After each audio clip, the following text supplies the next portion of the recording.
இதுதான் துத்தி. மூலம் போன்ற வியாதிகளுக்கு பயன்படுத்துவாங்க.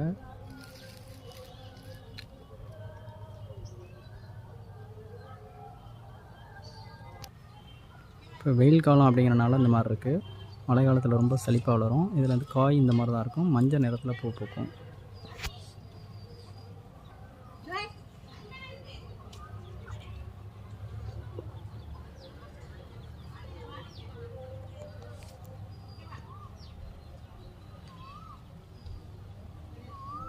மரம் மாதிரி வளரும்.